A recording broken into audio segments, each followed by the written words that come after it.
Ah, uh, well. How's everyone doing? Phenomenal. Mm, good. CJ. Yeah, I'm all right. I was just waiting for Murdoch to start the way we're expected to start. Nothing really gets going until he starts the way he's supposed to start. And he knows what I'm talking about. What, Yeah. Laurent, why don't you do it? Wait, what? Say hi to myself? Like, bro, I swear it's supposed to be you saying hi, you know? Oh fuck. All right. Let me game face. Yo, Laurent. Yo. Yo, flannel. I should say flannel instead of Laurent. I should say yo flannel. We're in like freaking July 31st and you're wearing flannel. That's what I'm saying. Long sleeve. Yeah, but it's not even that hot, bro. You guys are acting like it's like humidity. It's Nah, not that hot, bro, today is a cool day. Nah, it's still hot. What? relatively speaking, bro, because we've been in like, fucking 30 plus degree weather for the past Yeah. 2 months. Yo, It's flannel is left for when Chelsea is out of the Champions League race, when they're out of the title race. That's when flannel comes out. Right now, we're oh, in the dead heat of summer where Chelsea still has a fighting chance after they spend $2 billion on a roster. So I don't know why you're mm, wearing the flannel, you know? You're already conceding the uh, season. I mean, it's either that or the blanket, bro. So you already I know. honestly I prefer the blanket, to be honest. Wow. All right, stop this. The blanket has been decommissioned for the time being. Oh, Uh, yeah, but no sponsors, eh, Mr. Under Armour? oh. Ah, Yo, CJ, what are you saying, bro? You ready for this weekend? What's this weekend? Bro, don't even don't make me buck off someone's back, bro.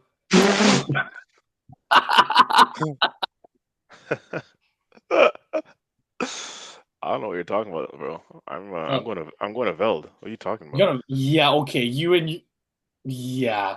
I was just about to cancel bro, myself the and I the stopped. the day I even catch you at at a Veld festival, bro, nah, ain't no way, That means you'd have to be there too. So the day I ain't catch no way, you, ain't no way, bro. Anyways, for those of you who don't know, it's the festival where all the NBA players come down to Toronto, aka LeBron James, and they make big life mistakes. It's called Caravana Weekend. Um, Jeez. I mean, it's not exposed, like like what? Bro, everyone makes life mistakes when they go to Caravana, you know? Mm, It's like what happens in Vegas stays in Vegas. What happens at Caravana, unfortunately, follows you home, you know? are you speaking from experience? No. Okay. Not at You're all. speaking for a friend. No, I'm speaking for what was that CEO's name? They got caught red-handed. mm, Andrew something at the Coldplay concert. that's crazy. Making mistakes, life-changing mistakes at a Coldplay Bro. concert is And actually like, and he turned around and said, "Oh, Coldplay invaded my privacy." yeah. Bro. Technically speaking, Bro. technically speaking. Bro. No, there's no way. Watch, moving forward, I promise you, if you look at your ticket, on the back of it, it's gonna say, by purchasing this ticket, like something along the lines of I you agree You to consent yeah, to, you to consent yeah. to like, photos, video casts, being on the Jumbotron, yada yada yada. It's gonna say that. But I'm I pretty think that's fair. That's valid. That's valid. It should, because technically, one would argue it is a little bit of an invasion of privacy. Like, like they didn't need to call him out like that. That was wild. yeah, but like, funny enough, you only got called out because you reacted the way you did. You know? It's one of those, you gotta keep a cool head, bro. You gotta be Cole So if they Palmer. embraced it, Hell yeah. that's The better. it would if they, bro, I'm telling you right now, if they embraced it, the only reason why it got the reaction is because obviously the reaction showed that they were not supposed to be there. Mm. Right, bro? The man ducked and did this. Like, yeah, when a grown man is ducking like that, bro, there are only two things: either bullets or flyings, straight. But there is no other reason for why anyone should be just ducking like that, bro. And I don't then know, bro. I mean, me and you, like guys like me and you know, you don't like PDA. I think if you were with your girl in public like that and your I wouldn't. camera I pans to the definitely side, wouldn't. Nah, bro. What? If anything, okay, yeah, you kind of just like, yeah, but to duck, bro. The guy did a whole fucking what's that thing in Call of Duty when you, yeah, he teabag, bro. The guy's out here teabag, bro. crazy. Yeah, dog. Like, Yo, I might have to make this podcast 18 plus instead of saying explicit. Yeah, that terminology is a little wild, fam. Oh shit.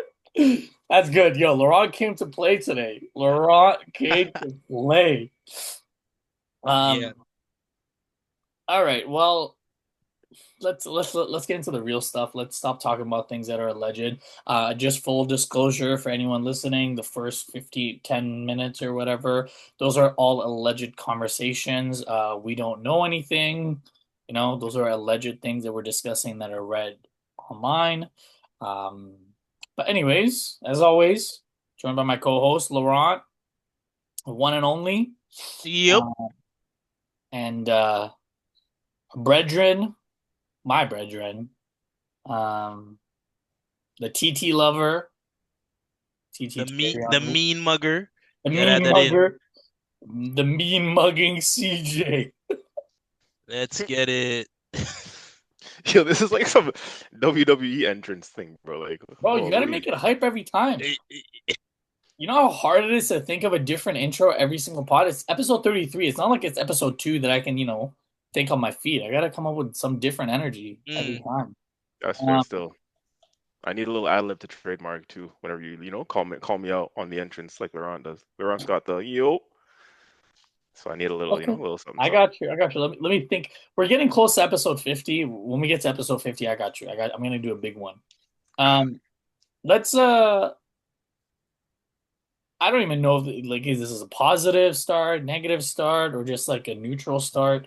This morning in Toronto, we're at Eastern Standard Time, 7:30 a.m. I woke up to go to work, and I also watched the Arsenal game. Um, Underwhelming.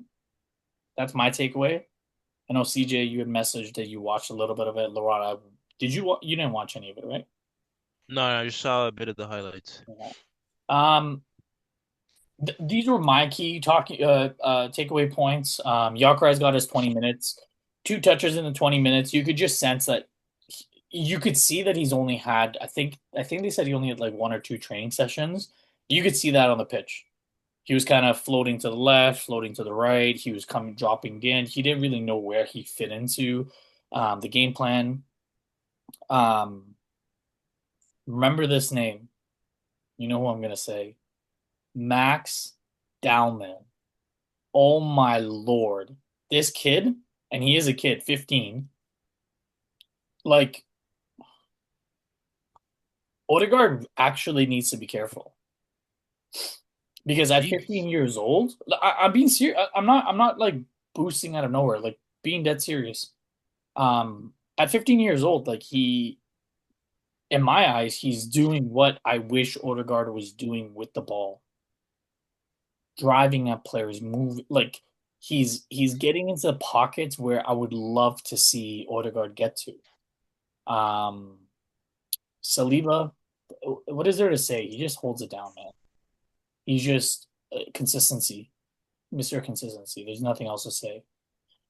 David Raya, again, gets caught out. CJ, I know you saw the goal, right? Yeah, I watched most of the game. Yeah. Yeah, like, is it a game style thing that we're asking Raya to do, and do we have to like learn to live with those type of goals happening here and there? Because I believe it happened once last year, too, or twice, if I'm not mistaken. And then the main talking point where this last one, I know we're going to spend a lot of time, so let's kind of leave it for a little bit later. I know I did this earlier on. One of our podcasts was called Paging Martin Ødegaard. And now I'm paging a left winger. That side is a void. There's nothing on that side aside from Miles Lewis-Skelly. Unfortunately, and Declan Rice when he's bombing up and down. So I don't Wait, know Martinelli was there today, no? Yeah. who was there. Martinelli? Who? Jeez. Damn. And you're saying like he wasn't saying much? Who is saying much, Jeez. bro? It was a void. You could have done a better job. Damn. I don't know whether to be offended or take praise in that, but hey, man. Honestly, I've watched you play. I don't think you should take that to offense because you actually keep your head up. Hmm. Damn. So he actually still dribbles with the head down, eh? Yeah, I found it's been 3 years. Actually, it's probably been longer than that. 5 Damn. years. He hasn't evolved his game, unfortunately. So I don't know, CJ. Did I miss anything from the talking points? Did you want to add anything to it? Well, yeah, I think we're gonna spend time talking a bit heavier on the left wing topic, right, in a bit. So I won't dive right into that. But yeah, like you said, I'll touch on some of the things that you covered earlier. I did, like I said, I watched most of the game. Um, and since we've last recorded, there was another game, obviously the Newcastle game. Um, I don't know if we potted after the AC Milan game or before the AC Milan game. We might have done one pod after the AC Milan game. I think it was. Anyways, regardless, I'm for certain we didn't do a podcast in between the Newcastle game and now, so we pretty much have at least 2 games to reflect on since we last recorded. So obviously the Newcastle game was a positive with the result and obviously certain performances of Max Dowman, as you mentioned. Um, yeah, we do need to spend a little bit of time talking about this kid because he is the truth, and he is going to be a star as long as we mold him properly, we protect him. And then the question becomes, if you're Arteta, like, what do you do this season? Do you give him a lot of playing time? Do you give him his opportunities in the Premier League? Do you, where do you play? Where do you play him? When do you play him? Where do you see fit for him? Because there's a side that says you want to try and protect him from the spotlight a little bit. You don't want to give him, too much airtime and too much game time. Because again, like he's still growing and developing into his body. He's got to develop physically, and obviously we saw against Newcastle, those guys tried to rough him up a little bit, Joel Linton and that, but he still came through it. But at that early stage, the Premier League is demanding for the best of players, for the most experienced and most physically strong players, right, in the league at the best of times. So imagine for a 15-year-old kid who's not fully developed yet, right? There's a lot he has to go through mentally, physically, to develop. So you got to manage his minutes, but also there's the other school of thought that if you're good enough, you're old enough, right? So, and as we've been seeing so far in preseason, again, it is just preseason. I want to caveat that, but as we've been seeing, he's probably been one of our most dangerous attacking players in that final third, outshining Ødegaard, outshining anyone on our left wing. Um, doing bits just as much, if not more, than Saka even.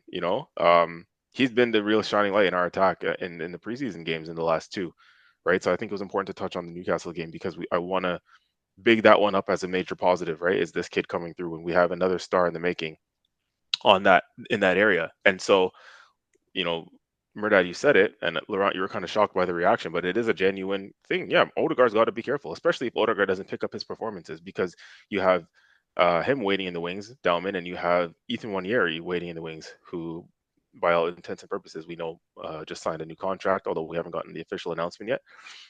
So there's players waiting in the wings, right? We have talent coming through our academy, and if Odegaard doesn't get his shit together, and even the likes of whoever else is playing in those attacking areas, we got guys who are young and hungry and waiting to come through, right? But that's the future. So they did deserve a word, or Max Dowman especially did deserve a word. When Yeri didn't get on the pitch today, but Dowman deserves a word because he's been one of the stars of the preseason so far. He's been one of the main talking points over the course of the last 2 games. So I think that's important to touch on. If we're touching on the game today as a whole, as a result, I mean, yeah, you never want to lose a derby. But I mean, if there's any time you want to learn from mistakes, it's in preseason, right? Spurs, I already had a 1-2 Spurs friend hit me up and, try and boost this result, but we'll give them the preseason wins. It's kind of similar to the whole Richarlison thing. I don't know if you guys saw that. It's like Richarlison posts his man of the match, like in today's game against preseason, and he tags Gabriel Magalhaes, the center back. Gabriel Magalhaes responds by posting on his story 3 man of the matches against Spurs when it matters in 3 back-to-back games in the Premier League. So he just stunned him real quick. So, anyways, that's the energy that the Spurs fans will bring. Like they can have this one, but we'll deal with them in the Premier League when it matters. That's what 19th place does to you. Yeah, pretty much. But yeah, again, taking the game in isolation, aside from the occasion being a derby, the game in isolation was a kind of typical of a lot of what we saw last season, which can be alarming. Actually, in fact, is alarming from my perspective because it goes to show some of the old deficiencies, right? Of team scores first on us, and if they get the first goal, anybody kind of knows the blueprint to defend Arsenal is, yeah, we get the first goal, we're just gonna sit because you guys have trouble breaking down low blocks, and that's kind of how it panned out in today's game. Um, Spurs did have some good chances even before they scored, like they hit the post a couple times. But I would say overall we pretty much dominated proceedings in terms of the metrics that Arteta loves, the possession and the dominating the territory and all that. Like it was a typical Arsenal game in that respect, but we didn't penetrate. Kai Havertz didn't have a great game. Martinelli obviously didn't have a great game. And then even Saka, but it was typical of what we see again in the Premier League and in the middle of the season, where teams know that 2 out of the 3 of our forwards aren't going to be the most threatening, the most dangerous, so to speak. So what happens to Saka? Saka gets doubled up on, tripled up on.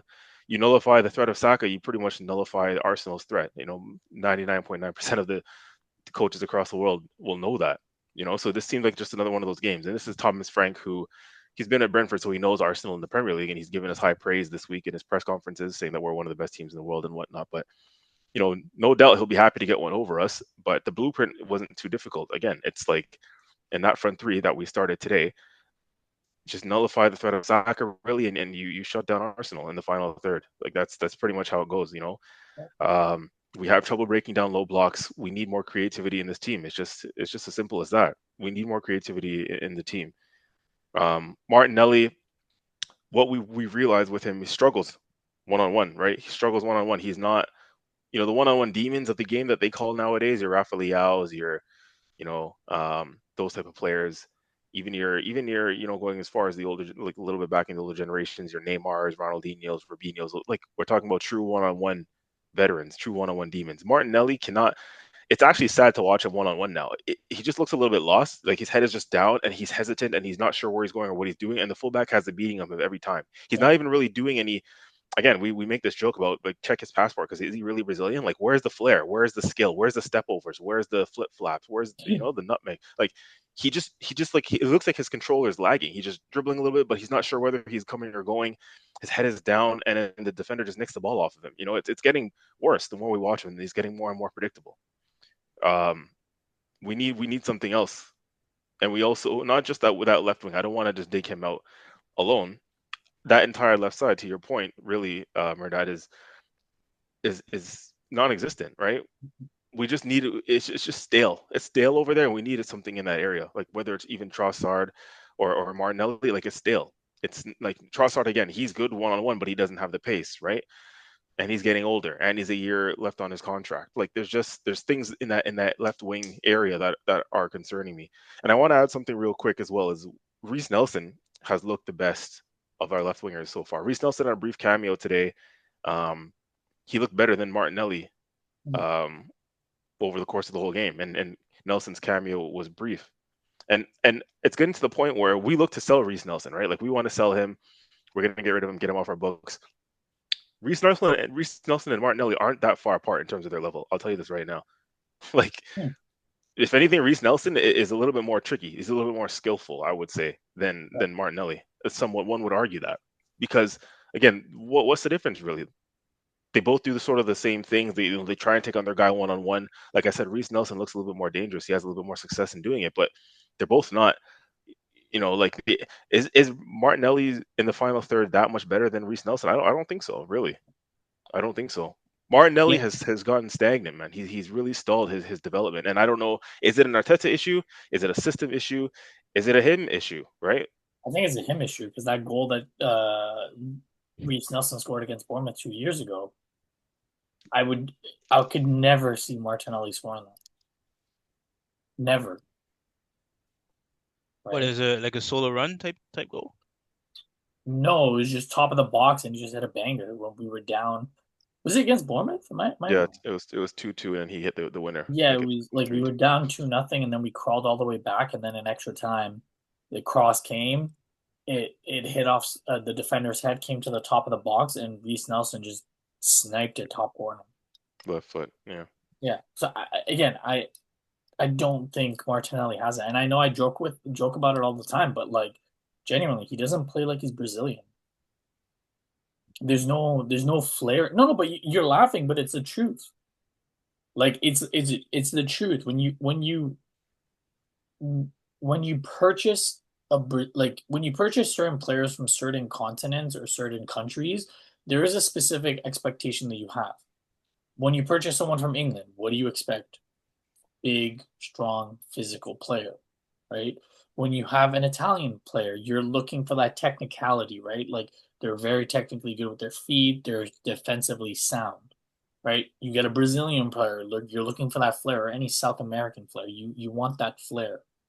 Martinelli doesn't have that, and I don't know if it's a CJ. I think you just said it. Like I don't know if it's a confidence thing. I don't want to say it's a system thing because we've seen other players thrive in it, and he's thrived in this system, right? That first year when we pushed Man City, he's thrived in the system. I just think he's lost his confidence, and unfortunately, I do think it's best for him to get a fresh start. I love him, but I think the pressure is starting to get to him because like I think you said this towards the end of the year when I forgot what pod it was. Like we're trying to get ceiling raisers. Raise the ceiling. Yeah. Right? The ceiling is starting to raise, and he's being left behind. He's stuck on the floor. You know, and I think he needs a fresh start because as much as he keeps trying to raise and come up with the ceiling, I don't think he can do it.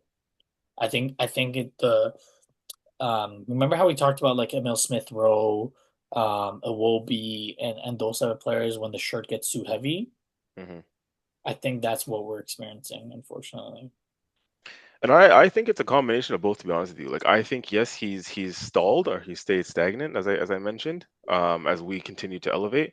But I do also think that the system that we play does not suit him for sure. Like there's a bit of that as well. Like some would say, say he was at a mid-level Premier League team, where he was, they sit on the edge of their own box and counter. They play a more counter-attacking style, or they play where he has more space. Like even like a Brighton or a Brentford, the Brentford of last season when Mbeumo and Wessa had the space to counter, and they were fed through and behind.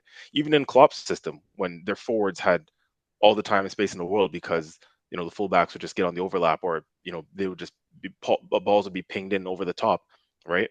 In a Klopp system, Martinelli would do fantastic, I think, as well. He just needs to operate in space. But the way we play, our left winger is designed to be very technical, very tight and good control, I guess, with the ball at your feet, so to speak, right? Good in tight spaces, good technically. Being able to shift your fullback and create spaces for others. Like that's sort of how our left winger is intended to play in that system. And you have to have that good, tight, close control and that shifting ability, that low center of gravity. And to be fair, like somebody like Trossard, that's what Trossard has. We just need a better version of that Trossard. Trossard is closer to that type of left winger that we want than Martinelli is. Again, obviously Trossard, we just need an elevated version of that. But something like that. It's something I think that's what's required out in that left wing, especially because we don't play with the overlapping fullback, right? So and Martinelli does need help. So it's a combination of both. He's a grown man, a professional athlete. Like there's only so much I can say where it's like you basically need your hand held in order to perform. Like it can't just be all based on the system or the players around you. Like you have to look at yourself in the mirror as well. But I do also think that certain players are suited for systems. That also is true, and I don't think it suits him fully. So I think on both sides, it's time to move on, and it'll be tough for people to hear that because there's a level of sentiment attached because we love him, right? He's been here since he came here from Brazil as a young kid. But again, bro, like Laurent said it in our group chat. Like now's the time. There's pressure on everybody important at this club. So there is no room or time for sentiment anymore. Like we love you, but if you got to fit for the benefit of the team, if you got to go, you got to go. I think it's just that time to upgrade, and whether or not we do it is another story. My thoughts on that, but So it's on time. that, I'm gonna pose this to you first, Laurent, because although you don't watch a lot of Arsenal games, you've heard us speak about Arsenal and talk about some of the struggles of the last 32 odd podcasts and even from our group chat. Um, the profile of the players that we're currently linked with are Eberechi Eze, Rafa Leao, and Rodrygo. Um, Again, I don't want to overreact because it is preseason, but the the manner in which these three games have gone, it's very telling what we're missing. Mm-hmm. I think we just covered it the last 20 minutes. It looks like we're going to sell Zinchenko for 15 to 20 mil, Trossard for 15 to 20 mil. It looks like Reece Nelson may be going back to Fulham. I know Palace are interested in him. We have a couple other players to sell. Um, so out of those three players, I'm going to give you three different scenarios. CJ, I'll come to you after with the scenarios. Mm-hmm. I'll give you three different scenarios. You tell me which scenario you would prefer, Laurent, first, Mm-hmm. and why you would take that player. Okay. So scenario one, we buy Eze, we keep Martinelli, and we sell Trossard. Okay. That's scenario one. Scenario two, we buy Rodrygo, but we sell both Trossard and Martinelli. Mm-hmm. And then scenario three is we buy Rafa Leao, we keep Trossard, but we sell Martinelli. So if you were Andrea Berta, knowing the struggles of the team, knowing what we need for a season where I don't think we're going to do a treble. I may think we may have a chance at a double, but knowing that you need to deliver, which scenario would you pick and why?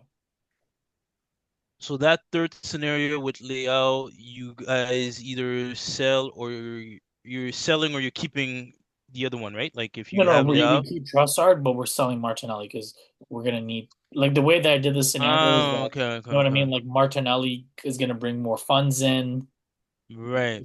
but then for Rodrigo, we have to get all the funds. You know. So then both of them have to go. Yeah, I'm not gonna lie, man.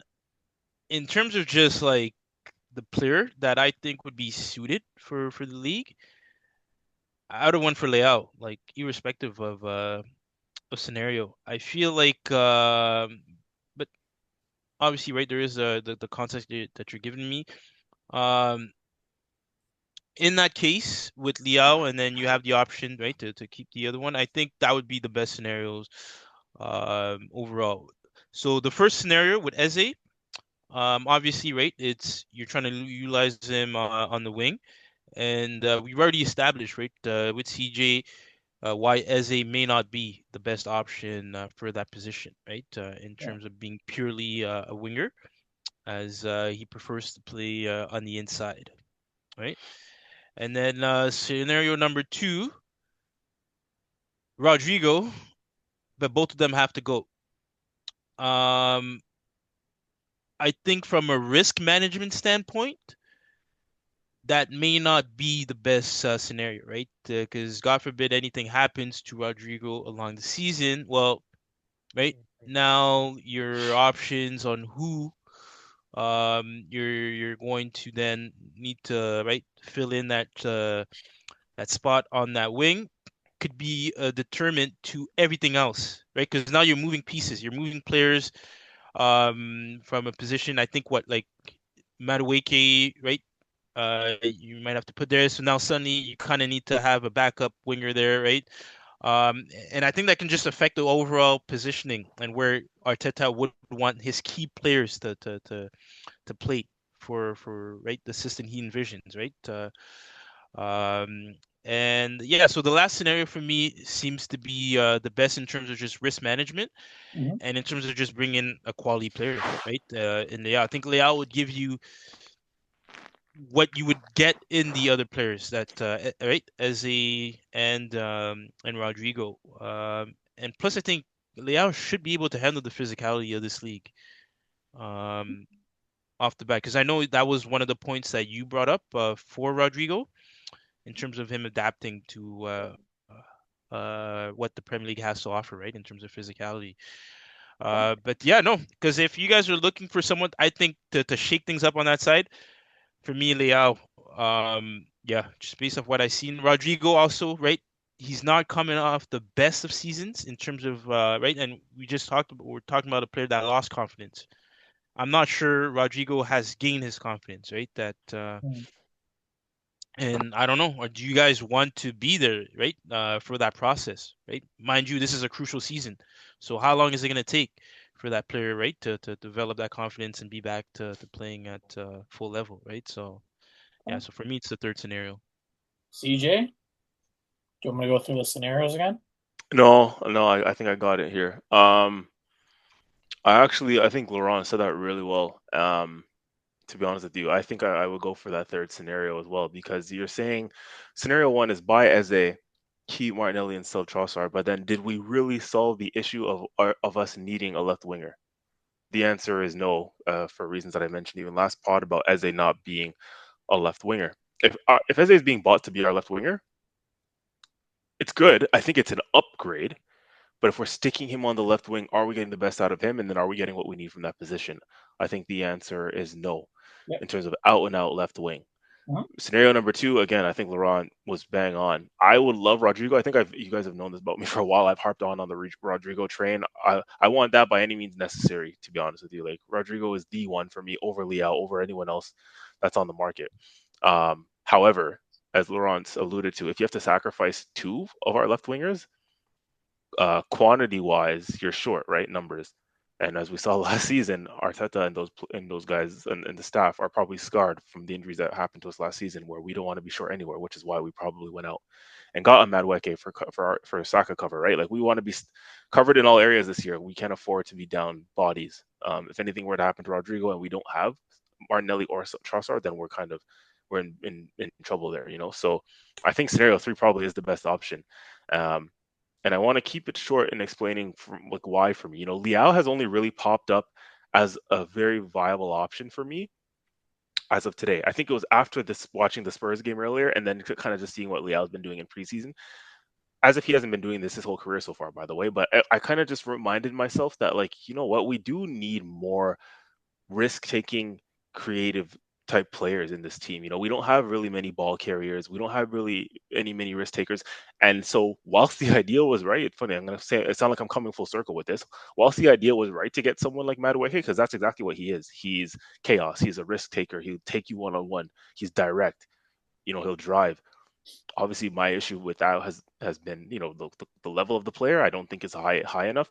But you know, that type of profile is actually what we need and need on that left side, right? So Liao is, we've said for the longest time, oh, it doesn't seem like a Arteta kind of player, um, because you know, like he's too risky almost. You know, in playing that way, there's a risk that you lose the ball, right? A lot of the time when you're driving at fullbacks or you're taking guys on too many times, you're not playing safe. You're not playing the Pep or Arteta style system where, you know, Jack Grealish is, you know, dribble a little bit and then lay it off in order to maintain possession. You're not taking the risk to take guys on, right?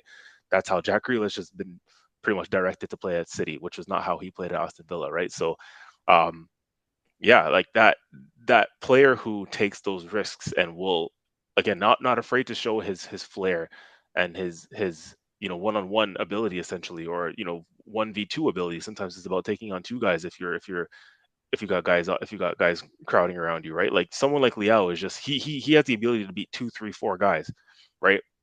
And he'll do it.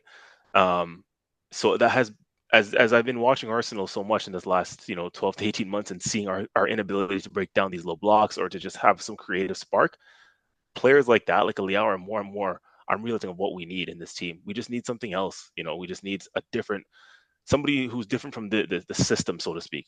Which is also why Eze is important, to be honest with you, because I want to bring this to you guys, this scenario, right?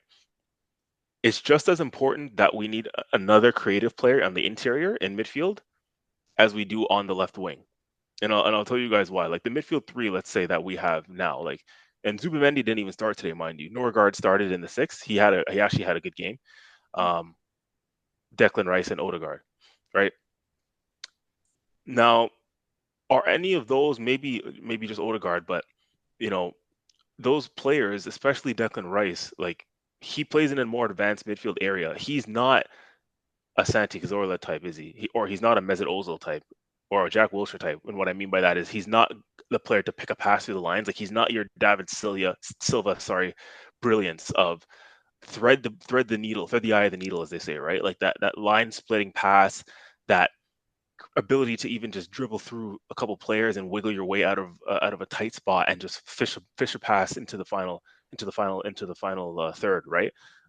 He's more of a drive with the ball. His work rate is what we love him for, right? His work rate, his athleticism, his ball carrying. He's a great dribbler with the ball, running with the ball. But is Declan Rice gonna split the eye of a needle, right? Is he gonna find that final pass in the final third that breaks a low block defense? And as much as we love Declan Rice, again, uncomfortable sort of conversations here where that's not really his game, to be honest with you. So that's another player in our midfield where, do we have enough creativity in this team, even on the interior, to break down a defense? And this is what I would love to see with a signing like Eze. And this is why the conversation earlier I mentioned in the group chat about us needing both the left winger and another cam, like another attacking midfielder, is for reasons like that, right? When you have Declan Rice, Ødegaard, and whether it's Nørgaard or Zubimendi on the pitch, the two more advanced midfielders are Declan Rice and Ødegaard. And we're giving Ødegaard shit at the moment for not being the most creative. I think Ødegaard is more of an 8 than a 10. Ødegaard is not striking me as another Ozil or David Silva type either. Ødegaard plays very safe, if you notice, whether it's refusing to take shots or even refusing sometimes to just play that line splitting pass, right? He doesn't play like that. I'm noticing Ødegaard plays very safe. I think he's more. He did. He did. But something I don't know what's happened. Something has changed in him. He's more of a safe midfielder now. I don't see him playing those sort of creative passes, necessarily through the lines, or just again like the Ozil splitting passes or the Silva splitting passes. If you guys know what I mean, he's the most likely of our three.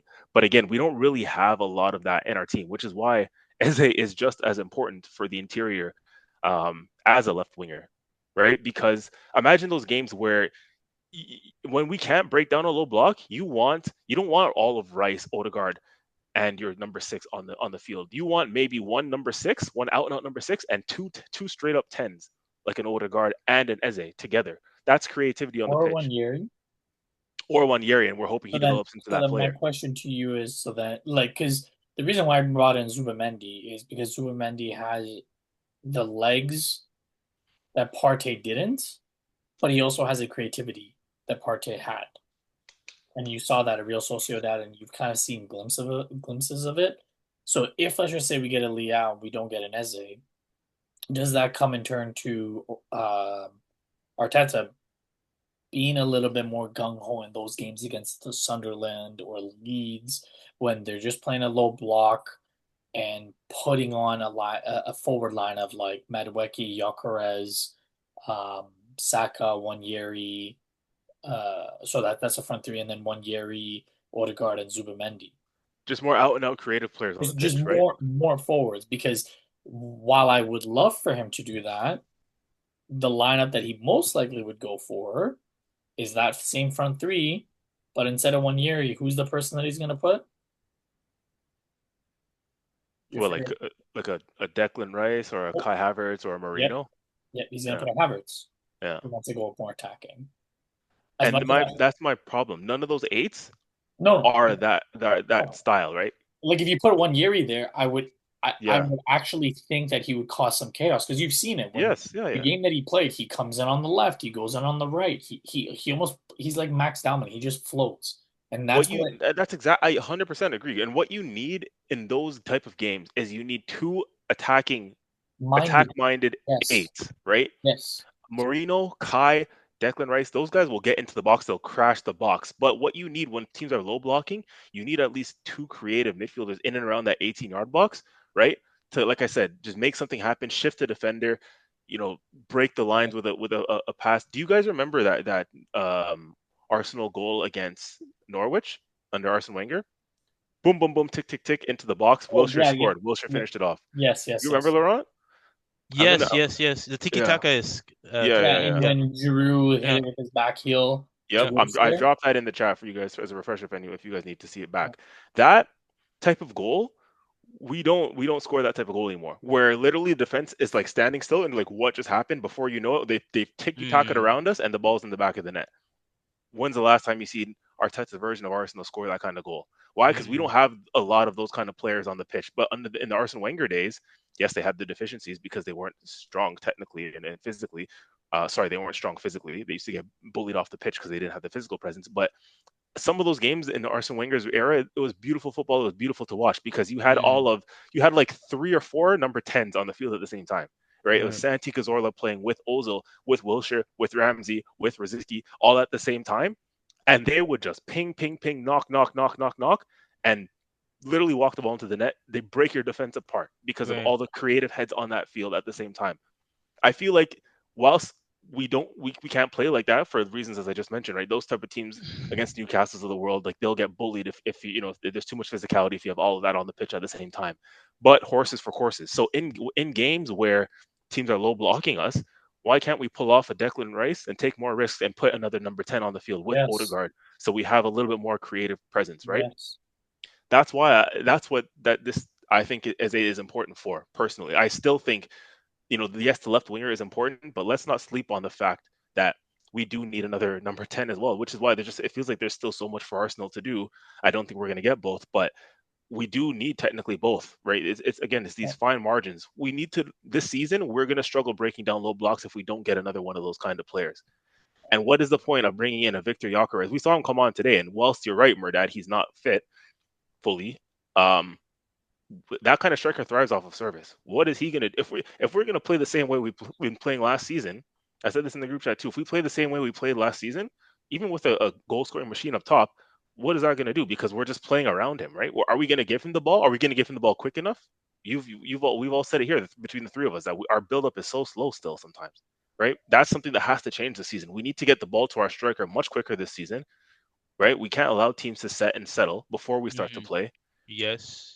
Right? I agree. Otherwise, there's no point of having the striker that we have because that's not the way he plays. We have to adapt to what we have, right? Get the ball through to him quickly. Get him running off of the shoulder of the defender, and just And it makes me question. Like I understand why we got Zubimendi, but it makes me question: was Zubimendi the signing that we needed because we had $105 million six, who is a beast when you put him there? Declan Rice, yeah. Could we have used the funds of Zubimendi to get an Eze, and then we wouldn't even be having this discussion? Because then it would have been Rice and Nørgaard. Eze yeah. So then Rice and Nørgaard as the sixes. Sixes, yeah. And then you could have probably, in a pinch, put Ben White or like Lewis Skelly there, or Marino, because we have a Marino, right? And then you would have Eze, Ødegaard, and the Madueke signing looks even better now, right? Because now we cover the right, and then you go in for a Rodrygo or Leao. So that's where I think the problem with that is that your number 6 in Declan Rice, he's not that progressive forward passer as quickly as Thomas Partey or Zubimendi can play. Right? The whole part of what I was just saying as well is we need to be slower. We need to be quicker in our buildup. And Declan Rice doesn't have those forward progressive passes as much as a Thomas Partey or a Martin Zubimendi does. What we've been noticing with Zubimendi so far and what we like about him is that how quickly he can progress the ball forward and transitioning from getting the ball off of the center backs, boom, gets it forward quicker through the final thirds. That's something that he definitely does do, and I think he will help speed up our game for that reason. Again, Declan Rice is more of a ball carrier, so he hasn't gotten the ball forward as quickly as Partey did when he was playing in the 6, or as quickly as Zubimendi would do playing in the 6. And that would be our other issue if we relied solely on him to play in the 6. I think Declan is good in the 6. Again, if we're playing low blocks and we have all our attacking players, we do need a little bit of balance, right? So if all those, say, Eze's and Ødegaard's and Nwaneri's, they're all on the pitch at the same time, you do need a little bit of a block to help, support the defense in case we get countered. Declan Rice has shown that he can stop a counter, a 3v1, so those are the times that I think he works as a 6. But if we're in possession and we need to get the ball moving quickly, Rice in the 6 is not as good as a Partey or a Zubimendi for that, I would say. Well, to be fair, and I know CJ, you'll definitely agree with me on this. I think while I would love scenario 3 to happen, I do unfortunately think scenario 1 is going to happen. I do think that with some Saudi clubs coming in for Trossard, and I believe, if I'm not mistaken, Dortmund is coming in Dortmund. for Mhm. Trossard as well. I do believe that we're going to be able to get Eze because I know Palace wants out of the 68 million in the clause, they want like 30 to 35 million 30 up up front. front. Yeah. So if we sell Trossard for 20, Zinchenko for another 12 to 15, um, there's the there's a sanction for the move. Um, while I love Liao, I don't think he's an Arteta player. I think what the only thing that worries me with Liao is the defensive work rate, because I don't think he has it. And the way that this manager is, he wants that defensive work rate because he's going to rely on that defensive work rate, right? Like you see Man City and Jeremy Doku. Sometimes he doesn't play those games that you know they're going to need defense, right? Because he doesn't track back all the time. And a Rodrygo, to be honest with you, I don't think is realistic. I don't know who's going to come in for him. A part of me feels like in a pinch, something's going to happen and he's going to end up at Atletico Madrid. I just have a weird gut feeling that he's going to end up there. Atletico. Yeah, I just have a weird feeling. Again, there's no basis on this. There's no rumors. There's no nothing. Because now that Bayern signed Luis Diaz, their left wing is dealt with. It looks like Liverpool are dead set to get Isak, so their front three is fine. And Chelsea just spent $2 billion. Like, so I don't know where they would possibly come in for another signing. There aren't many clubs that have that opening, right? But to me, and I don't think he's going to go into to the Serie A. I think it's either going to be Prem or he's going to stay in La Liga. And if he stays in La Liga, I think I just have a gut feeling he's going to go to Atletico. So yeah, I think it's going to be scenario 1, and I hope whatever scenario it is, I don't care at this point. Get them in now. Get them in before the Community Shield. Get them in. Just get them in. Because you know it's going to be hard for them to adapt to the style because there's a lot to learn. Declan Rice said it. Nørgaard said it. Zubimendi even said it in an interview, right? Ben White, when he first came over. Timber, I believe he said it. So just get them in. Stop lollygagging. The same way that you did the Madueke, get it in. You know, if it means that you pay 30 million in front, but they're stalling, they're hemming and hawing, just do 35. And if you want to sweeten the deal, just tell them, be like, okay, we'll do 40 mil up front and a Reece Nelson, because apparently Palace have been on Reece Nelson. There you go. Give 40 mil up front. We'll give you Reece Nelson and we're done deal. Right? Something like that. Just get it done. Did you hear that the clause expires tomorrow? No, the clause expires 2 weeks before the transfer window ends. Also before the window ends? I heard somewhere saying that it officially tomorrow is when it expires. No, 2 weeks before. 2 weeks before the transfer window ends. If I'm not mistaken. Huh. Eze's plan, blah, blah, blah. Yeah. No. I think it expires. Yeah, I think it expires tomorrow. Ben Jacobs reported it. Oh, here. Eberechi Eze release clause expires before the start of the Premier League season. 14 days before the Premier League season starts. So we're 14 days before? So probably end of day tomorrow because the 15th is the first game, right? Yeah. So end of day tomorrow it expires. Yeah. So let's see what happens. If it expires, then Palace might be in a maybe stronger negotiating position because they may want more for the player. 100%. Yeah. They'll say 75 mil. And they want 40 up front, right? Yeah. So let's shift gears. I want to get Laurent in this a little bit more. He's looking all spiffy and nice, and all dressed up for this. Um, uh, Rumors are out that the Newcastle locker room is going through a rift. Players aren't happy with the Isak situation. Apparently, some players are supportive of Isak choosing to leave because they're like, hey, if you want to go play somewhere else, go win what you want. Some players think that he's being selfish, and Eddie Howe is stuck in the middle of it, just controlling the personalities. So, Laurent, I want to pose it to you: if you were a part of that Newcastle team, and arguably the best player on the team says that he doesn't want to play for you guys anymore, would you be on the player side saying that he wants to go to a different team to try to have a chance at winning things? Or would you be like, yo, bro, like we fought together, stay here, we'll win together as a team? yeah, no. It's the first option for me. Yeah, but firm believer, especially in a context like this where I mean, there's really no reason for bad blood, right? This isn't Golden State Warriors versus Oklahoma Game 7. You lost that team, and then you're gonna go play, right? Mm-hmm. It's a guy that truly he needs to grow. Bro, right, like your career is short, man.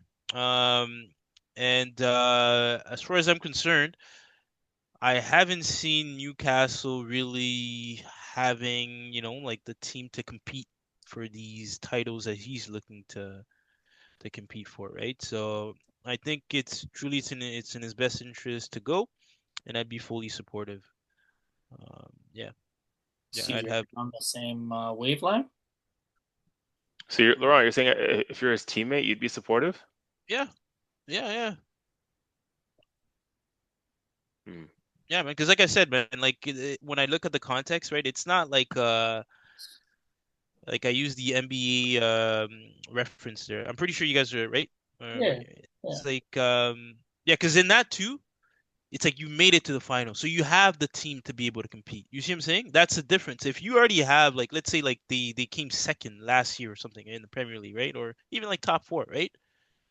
Um, or something like that. But if you're not even making it to these competitions, right, and then you're progressing, then like, bro, at that point you're being selfish. You're trying to hold someone back, bro.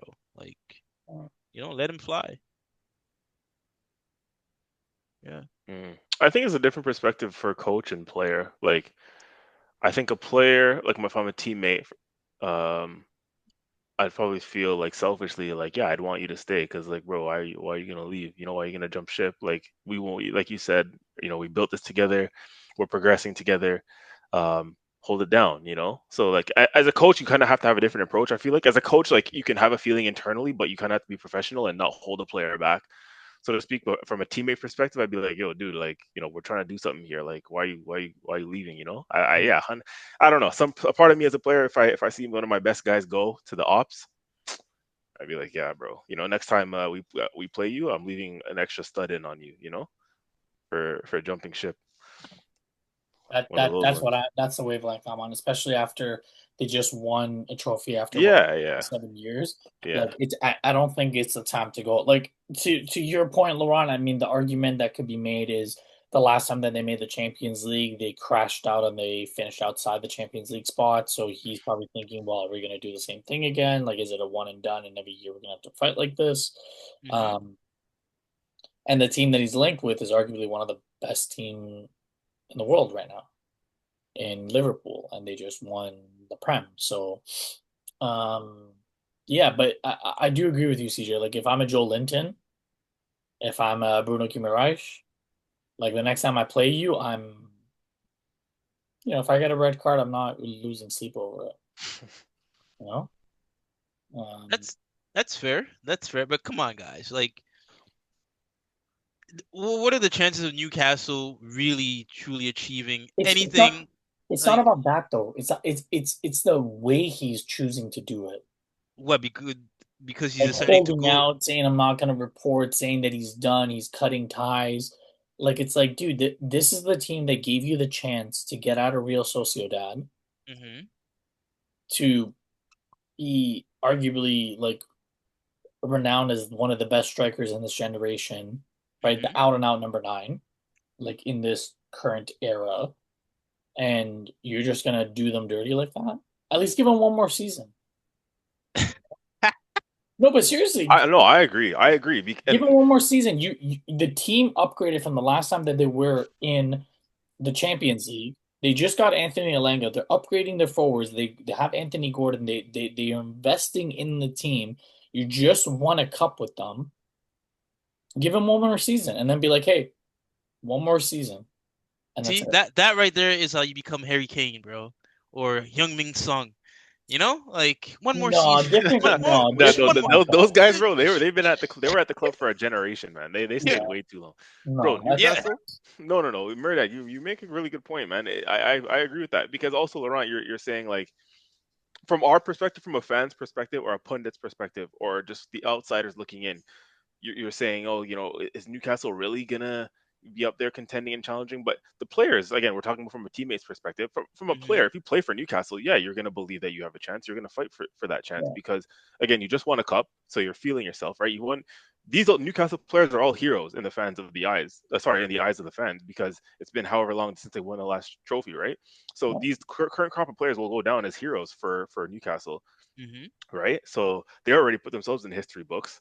Um, and yeah, they'll be riding a high. They'll be riding this wave of like, okay, we just won a cup. We're back in the Champions League. They've still got a really good team. Their midfield is one of the best midfields in the league. They've got a strong back line. And if Isak were to stay, that forward line is elite as well. They just added to it with Elanga.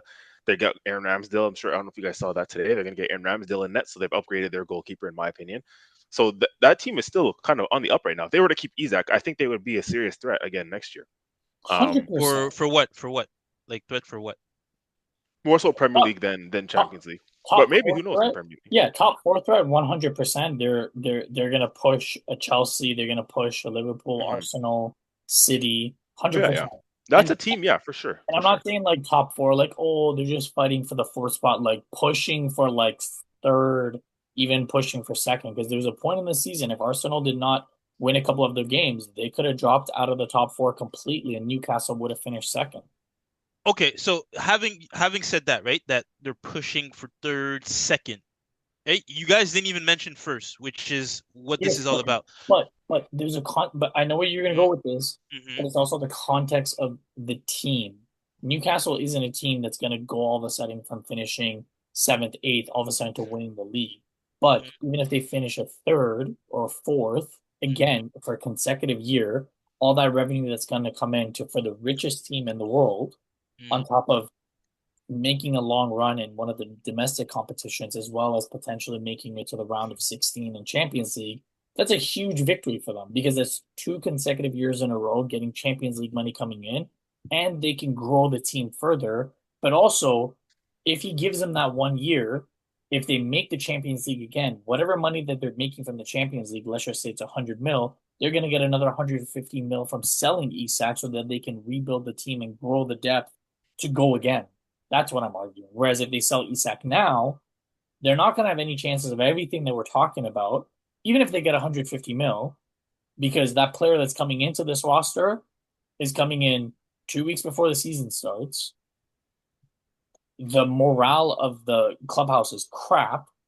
So Hmm. I wouldn't be shocked if this year, if Isak does leave, if Newcastle is like mid to low table, I don't see them doing well if Isak leaves. Not just because they're like they still have everybody else, but I think just the mentality of the team and going into games and stuff, I don't see them doing well. Hmm.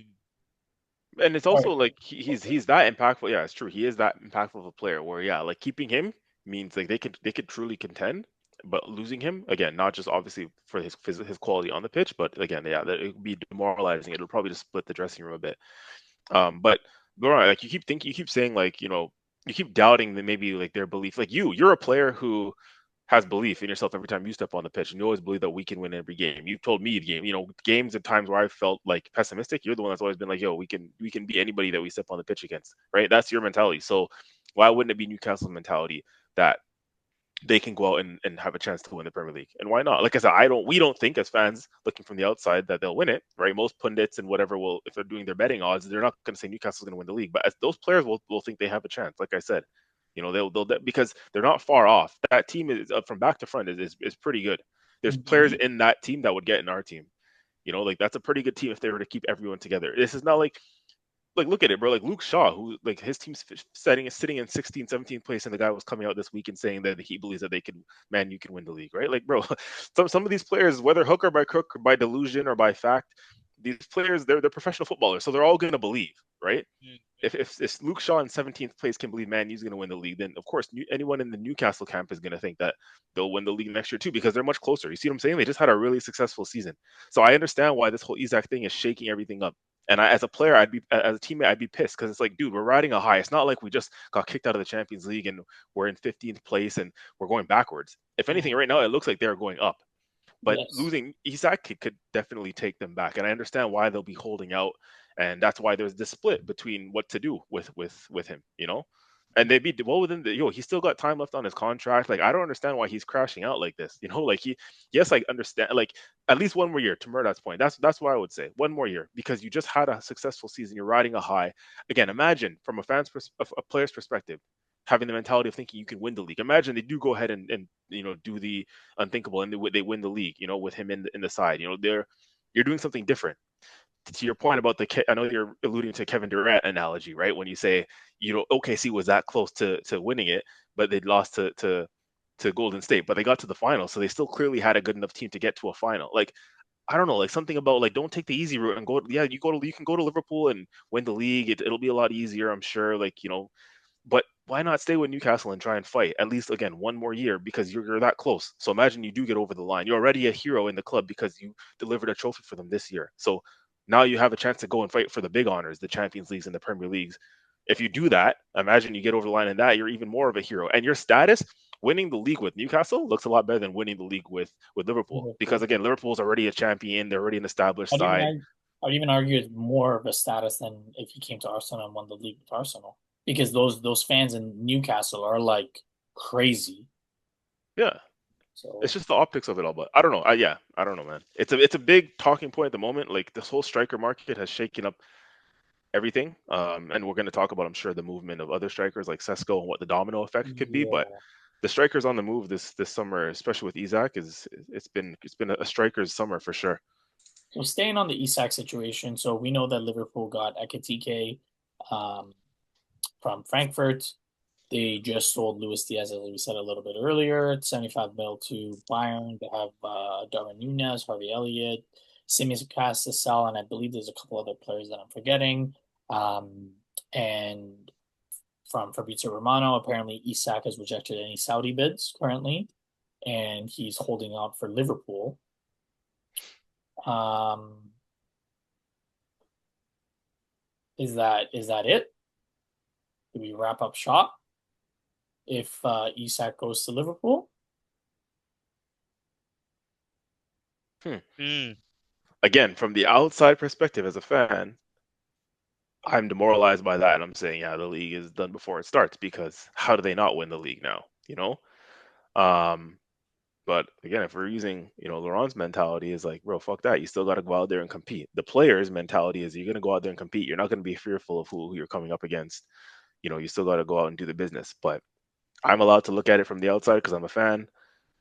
I would be crushed. Would be like, yo, we're doing all this work. We just got our hot striker in Gyökeres, all that. And then Liverpool go and do that. And it's like, fuck, like, bro, really? And then it's almost like, would Arteta have an excuse not to win the league? Because it's like, how do you beat that? How do you beat that Liverpool team? It's like, bro, they are already the best team in the league. They're already the Champions League. It's like Golden State literally going and getting Kevin Durant. You've just won it. You're already the best, and then you just got the best player. Like, bro, what? Yeah. To add to your best player, yeah, it's because that front line would be ridiculous. It would be, and this is assuming that Darwin Nunez leaves. It would be Cody Gakpo, Ekitike, Isak, Salah, That's um, fucked. and rest in peace, Diogo Jota. You know, Now there is before Laurent comes in to answer that question. There is this school of thought and what I've been hearing to try and balance things out and to try and calm myself down because, like I said, I've been in a panic thinking like, bro, Isak is gonna go, we're fucked. There's our chance, gone. To calm myself down a little bit, I've been listening to a lot of like, outside perspectives, pundits, the experts in the game, and there is this thing of course, like, we saw with Real Madrid. Look at their team. The game isn't played on paper. Last season they should have won everything, but they didn't, right? How do all those players fit in the system? How do they all gel together, right? Can they make it work? Can Salah and Isak combine? Are one of their numbers going to have to be sacrificed because of the other player on the pitch? Like, will they get into each other's spaces? Those sort of things, right? But not just that. It's the other parts, the other areas of the pitch that they're not addressing, right? It's, a lot of people are saying that they still need a number six, another midfielder to, help cover maybe Gravenberch, or, Konate wants to leave at the end of the season and may go to Real Madrid. So they need another center back. So yes, they're top heavy in their attack, but defensively, are they balanced out a little bit? Did they still need addressing in those areas? Their two fullbacks are new, right? Kirkez and Frimpong, but many would say that those are very attack-minded fullbacks, right? Are they going to be good defensively? They're both, well, Frimpong especially is new to the league. You know, Trent was Trent. He was one of the best right backs around at the moment.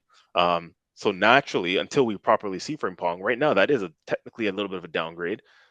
Trent wasn't very good defensively anyways, and Frimpong is again more of an attacking fullback. So will Frimpong be able to deal with the defensive side of the Premier League and handle some of the best wingers that he comes up against in the Prem? So there is a school of thought to say that you could probably get at this Liverpool team defensively, because there's still some unknowns on that with their new players, especially in the fullback area. So you can probably still get at them defensively. It's just a matter of, can you contain that attack? Are they going to be balanced enough this season? Last year they were obviously very balanced. Arne Slot had them well balanced, but they've got a lot of new pieces in, and especially in their defense. So I'd be interested to see if their defense is going to be as tight knit this time around. Thoughts, Laurent? Agreement, disagreement? No, I agree. Actually, what I agree in terms of like the assessment of the caliber of the team, and recognizing, right, that these are talented players in those positions. But in We terms didn't of even like, mention Florian Wirtz, mind you. Sorry, yeah, Florian geez, Wirtz too. that's their attacking their Yeah, cam, right? yeah. Yeah.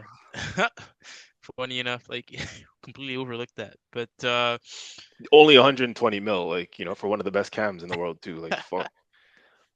but in terms of whether or not that buries the league, I don't think so. I feel like the other top teams, Arsenal, City, Chelsea, I think we'll have our answers for that. In my opinion.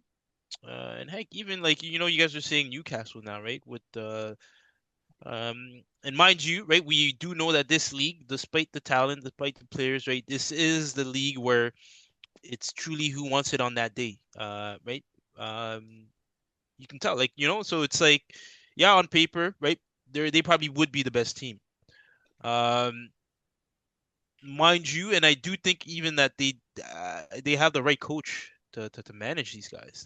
I think that's the scary part of it all. Like, besides everything else, right, is if you have an actual manager that can manage all of that and produce results, that's where it becomes very scary. Because we've seen, right, like the PSGs at the time, right, or teams in the past, right, where it looks good on paper, but it doesn't amount to much, right, when it comes down to the final stretch of the season. Uh, but yeah, no, dangerous, yes, but it's not said and done. Uh, because I think a lot of teams have their agendas and things that they have to accomplish, right? So it's just gonna come down to who is truly there to win on game days. Um, yeah. Umberta, what do you think?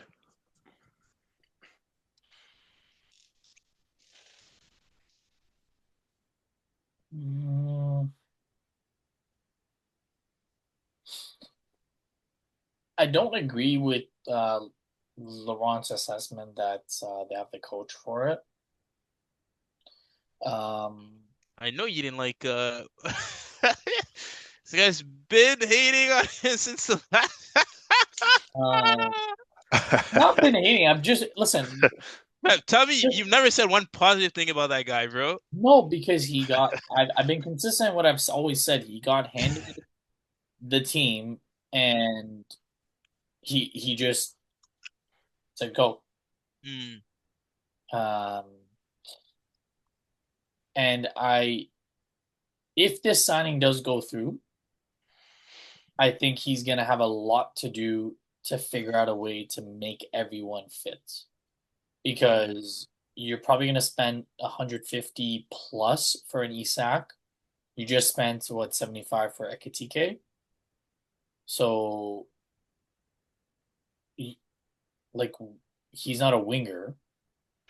So are you going to change your system completely? Yeah, that's what doesn't make sense to me. Yeah. And if you change your system completely, then why did you get? Because like the only system that I can think is like a 4-2, like a 4. 4-2-4.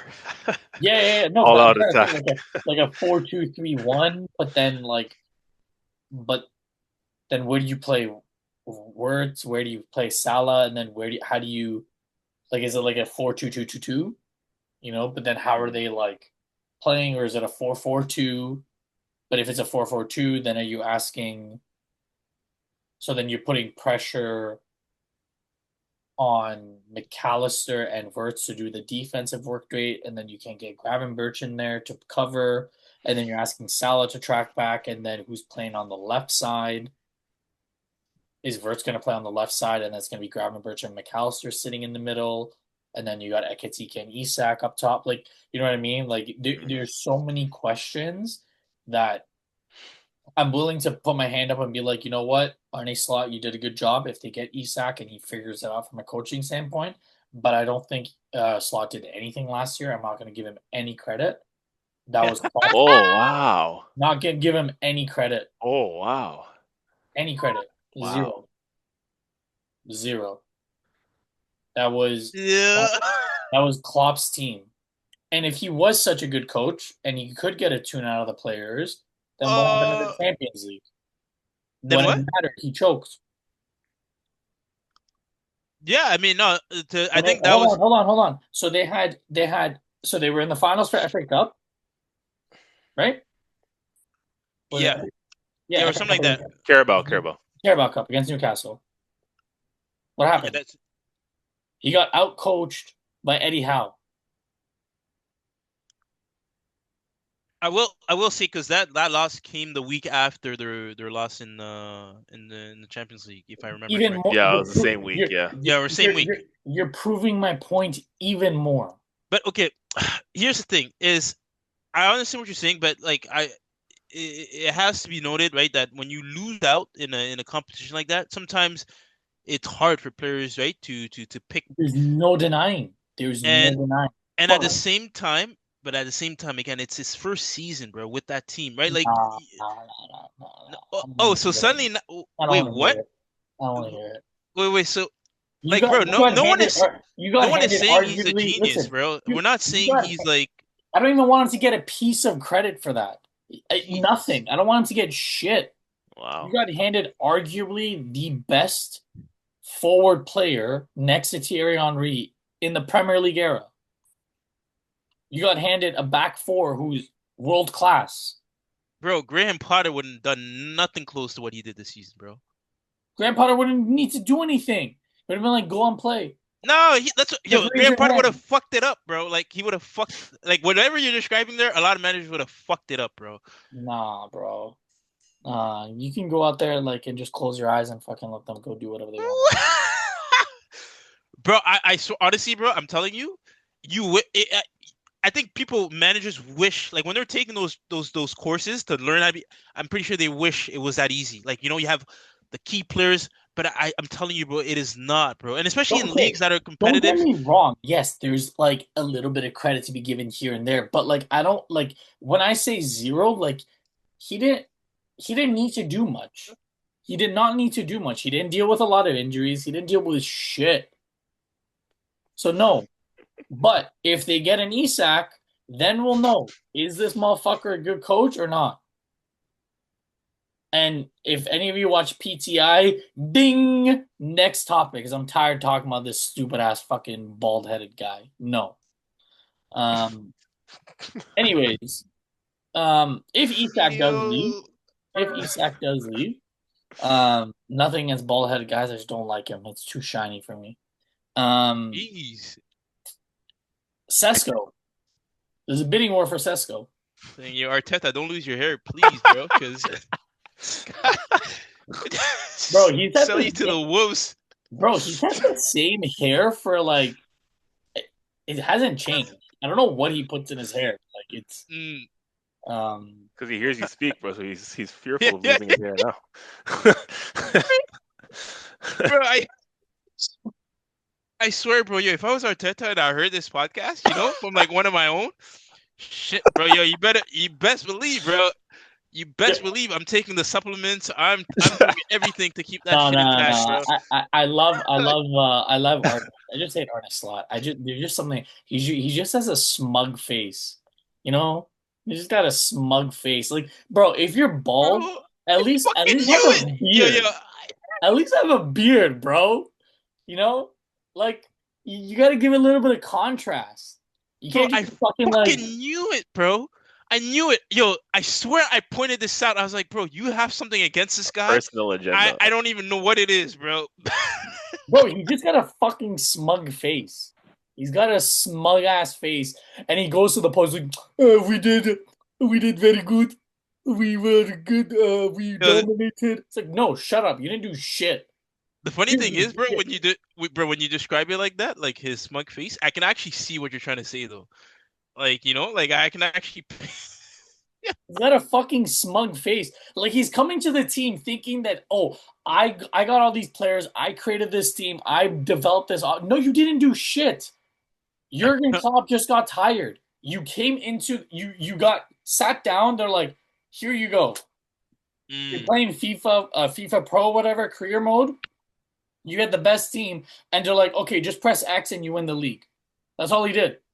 He pressed X and they won the league. When it mattered, he choked. When it mattered, he got out coached.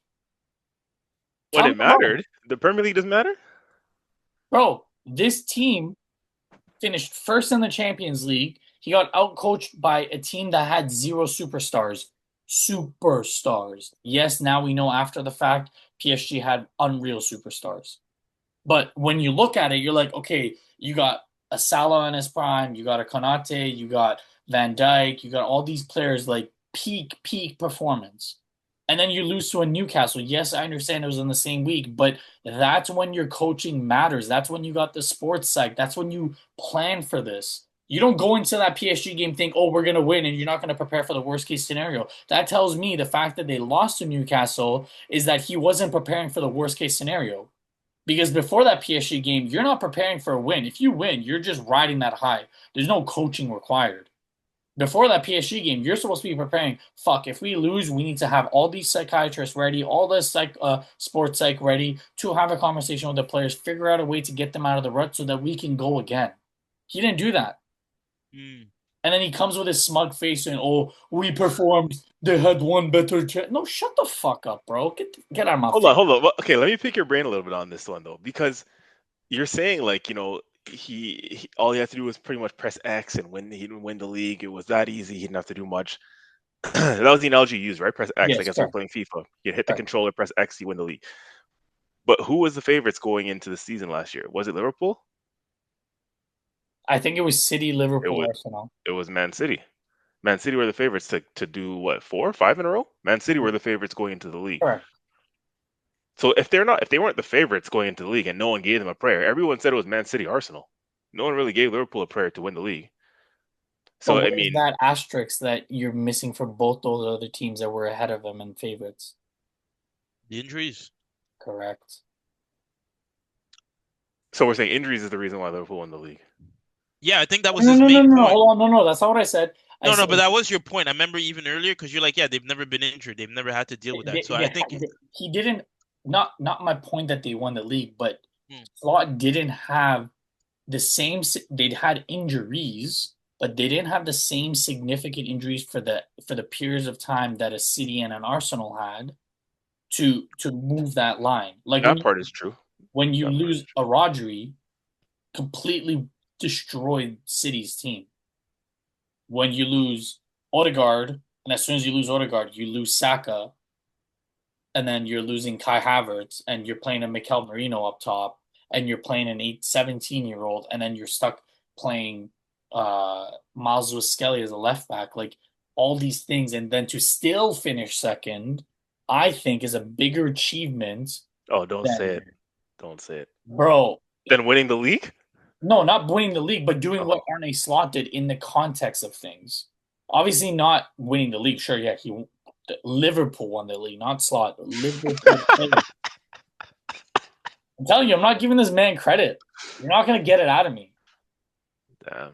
You're not gonna get it out of me because in the context of things, I think what City did to come back and finish where they finished with the shit that they went through, even Arsenal with all the stuff that they went through, I think it's more like I can say like, okay, the coaching actually stepped up. For example, at Chelsea, where they went and they were like down and out, and then to work their way back up, I think that's more coaching than it is on the players. Whereas Liverpool didn't have to do any of that. That's the point I'm trying to make. Sure, they won the league. Yes, that's a better accomplishment for the players, but I'm not going to give credit to the coach at all. At all. I don't know. We're saying it's Klopp's team, but Klopp didn't do it. He did one in however long he was there, and he couldn't win with this team for Yes, the last because all 4 or those 5 years that Klopp struggled, City didn't have the injuries. Liverpool actually had the injuries. The year before, not this year, the year before this year when City won, Liverpool were there. And what collapsed their season? Injuries. So that year where they had all the injuries and they still finished third, I think that's a higher accomplishment than Arsenal finishing second. Because Klopp was still able to get a take out of players that should not have been playing the amount of minutes that they should have been playing. What's his name? Wataru Endo. He came out of nowhere that year. You didn't know who Wataru Endo was, and then he came and he held it down for them, right? So See, actually, I would say last year, Klopp's last year, I don't think that was down to injuries. I think he and the team bottled it a little bit, right?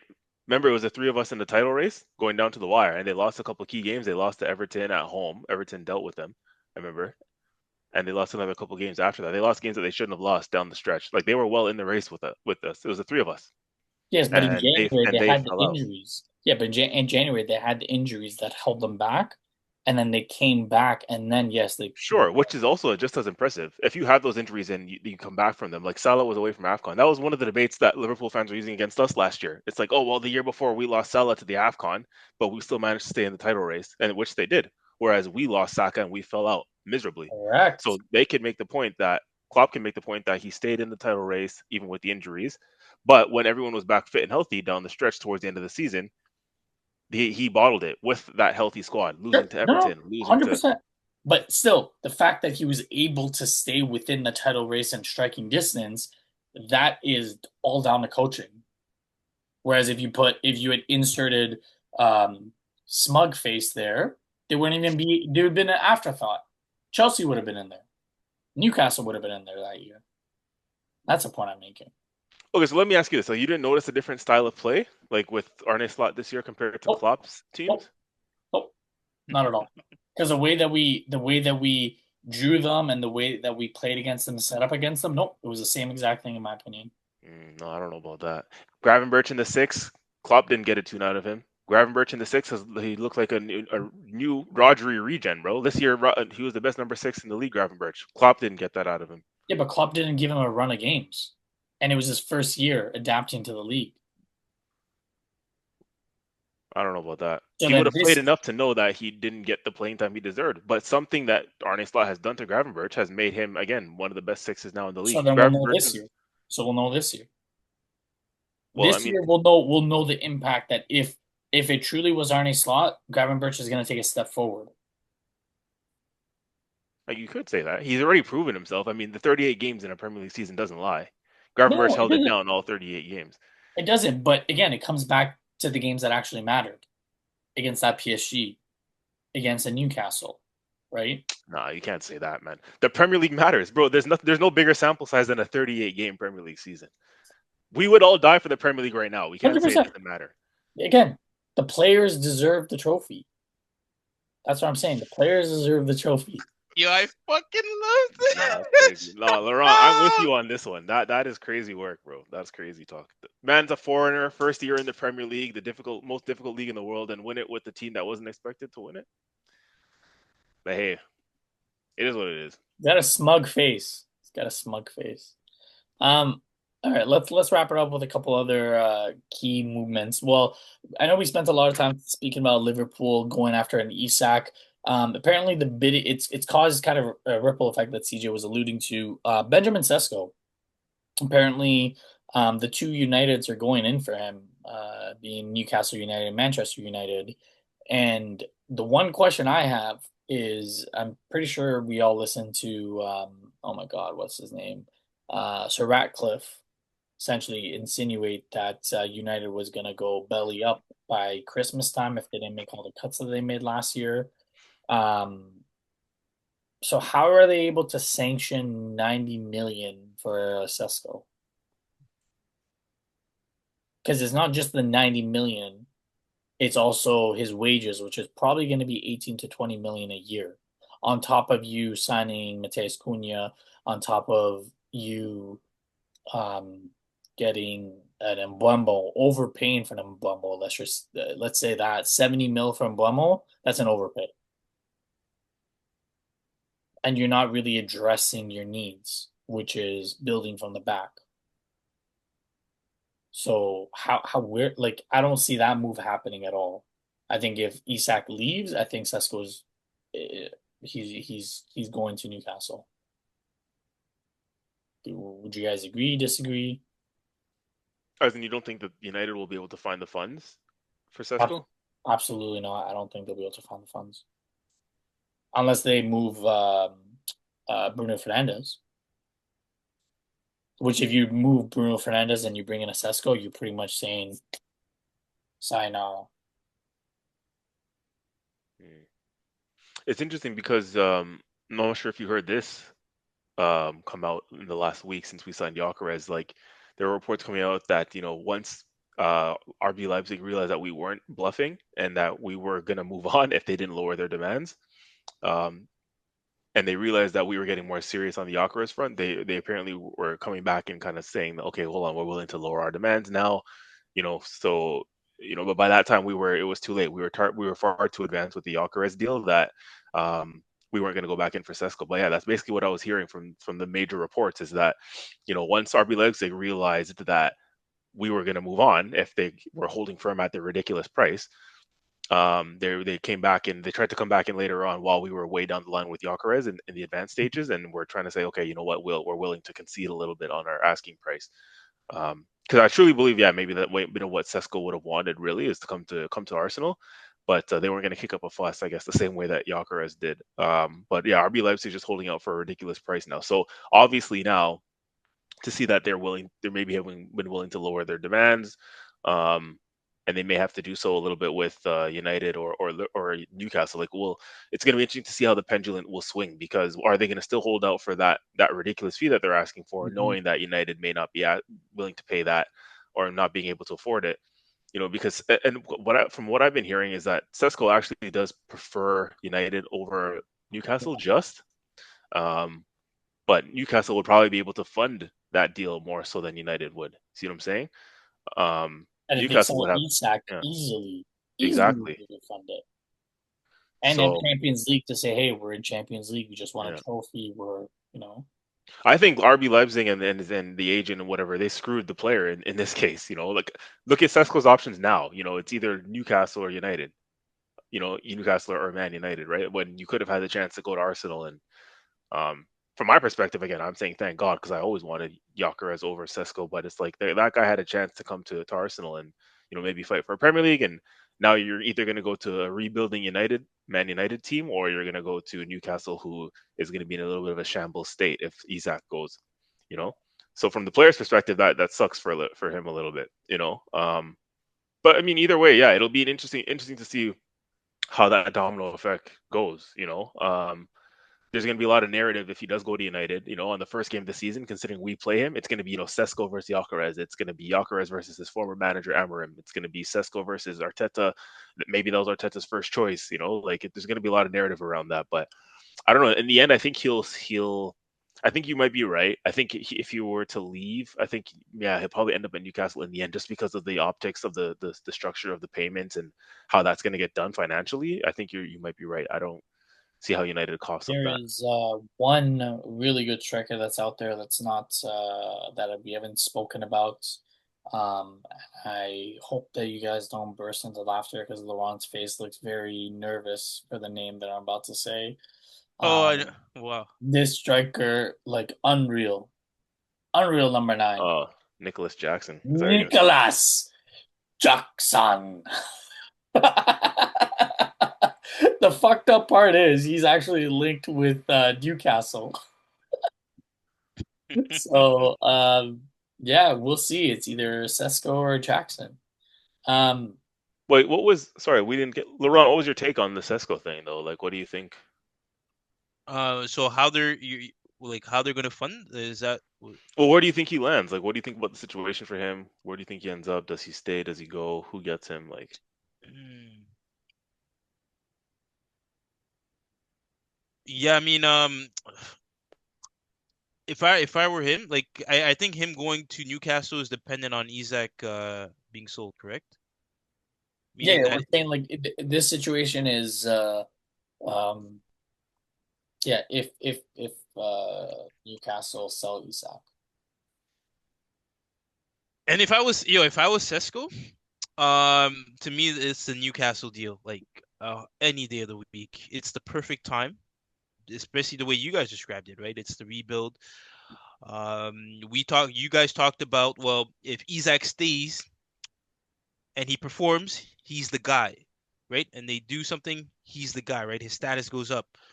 Now you can only imagine what that status would be like for Sesko if he were to get in on a team like this, right? At a pivotal time, and if he were to come in and perform. Um, I think right, like at that point, all heads would be pointing to him, right? Uh, for that kind of performance, right?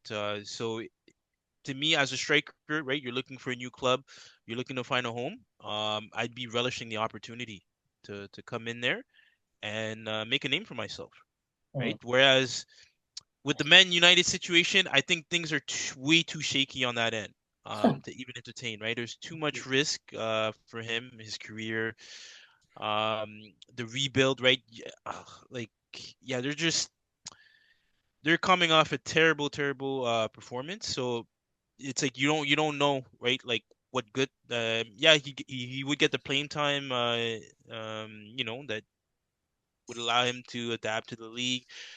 But I wouldn't count on my teammates or right to perform or to win anything, right? That's of substance.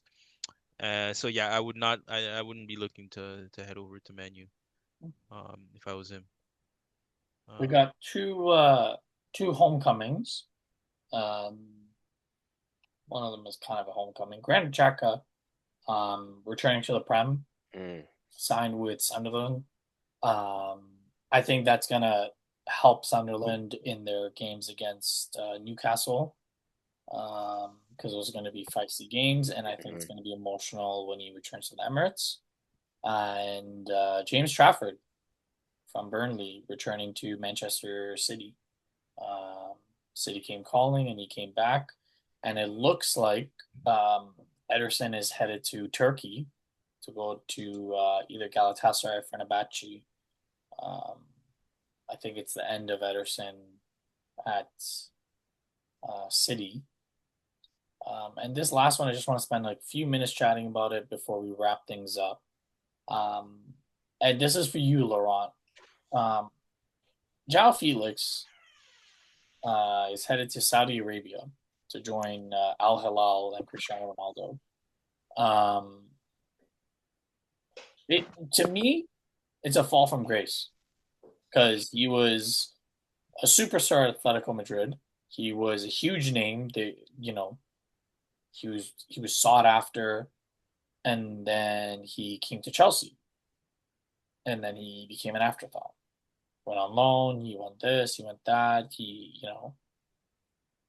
And my question is, and this is for you, Laurent.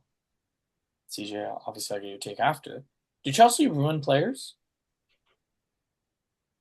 Some of the names, big names, Raheem Sterling, Lukaku, João Felix, Alvaro Morata, Levi Colwell, Christopher Nkunku, Mikhailo Mudryk, Armando Broja, Wesley Fofana. There's probably a bunch of other names that I'm missing. But what say you, Laurent? I mean, when the jersey and the crest Oh, behind the jersey is heavy. You know what I mean? That shit's it's putting on like a 200-pound training vest. So at that point, right, it truly comes down to whether or not the players that come through these doors have it in them to carry that vest. So does Chelsea ruin players? Well, shit, man. Like, if you can't carry the weight, then I guess, yeah, it's self-explanatory at that point. Yeah, that's as much as I'd say, because we've seen the other, right? For every player that you've named, there are a bunch of others that have come in and that have risen to the challenge, right? Right? They've been given the opportunities, just the same opportunity that these players had. So, you know, I don't think it's fair to spin it in that way. I can agree though that there have been some talented players that we not have not been able to maximize the potential of, like the De Bruynes, like the Salahs, right? So yes, that in that point, I can definitely contend, and that's something that Chelsea does have to look at, right? Um, but where players are coming in, right? They were elsewhere. They're coming in, and they're it's a complete stinker. I think that's more so on the players, if I'm being completely honest, man. Like, okay. yeah. CJ? Yeah, I'd say like there's an element of truth in that. Um, there's an element of truth in that. Like it's a combination of everything that we're saying now, like in what Laurent is saying. Certainly in the Roman Abramovich era, where you know, do they ruin certain players? Yes. But also because, the lack of patience, the lack of time and tolerance that like let's say a Roman Abramovich had or the managers in that time had, where it's like results quickly. So even if you're having a couple of bad games, even if you have one bad season, boom, you're out the door. So there's not as much time and patience, let's say maybe given at Chelsea Football Club to certain players, like there was, let's say, in the Arsene Wenger time where Mm. too much faith was given to some players who were mediocre, right? And that's neither good nor bad. Like here nor there, depends on what side of the fence you sit on. Like, do Chelsea ruin players? Well, like it's not necessarily a knock maybe on the club, because they were still successful in that time, obviously for the last 20 years. So they're obviously doing something right. But whereas, like I said, in the Arsene Wenger regime in his latter years, we've given too much time to players who didn't deserve it, right? So After it your depends on family. yeah, right. So it depends on which side of the fence you land on, really. So yeah, long story short, I think there definitely is an element of that, ruining players. But like even now, like post Roman Abramovich, the likes of Mikhailo Mudryk and those type of players, Sterling's, um, I think players are being ruined now for different reasons, mostly because, since Bowley has come in initially, obviously he was going crazy with the signings and just signing players just to sign players, just to kind of make his stamp on the club. But it's like he wasn't making strategic signings, just signing players to make up numbers and things like that. Um, at that point, it's like, what's the point? How do you expect players to thrive when there's six players in one position, right? Like it just doesn't Mhm. make any sense. Um, but there's this new iteration of Chelsea. Let's see what they're about now. It looks like Bowley's a little bit getting his act together. He's got a good coach in place there now, and the team looks like they're on the up again. So yeah, I'll be interested to see how Chelsea fares this season. To be honest. All right. So, next pod, you guys all have homework.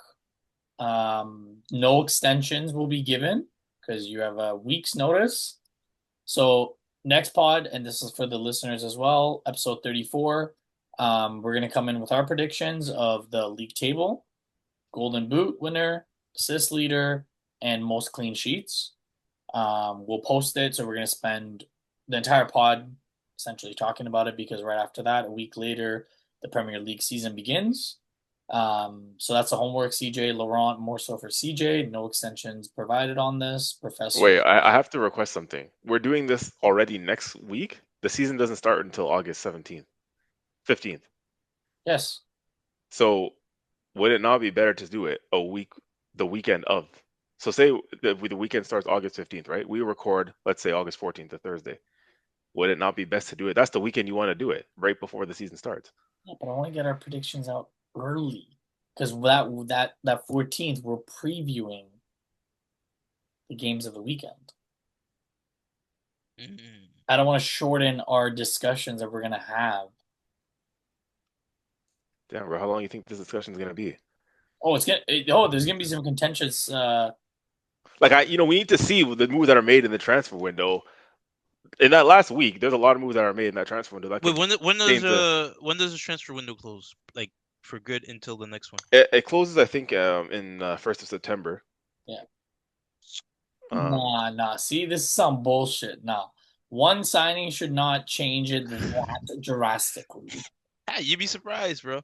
Brother, if Isak signs a day before the season's or the window ends or whatever, like that changes things drastically. Yes, I'll tell you that much. You never know. Rodrygo's still on the market late in the window. There's some big moves that get made closer towards the end.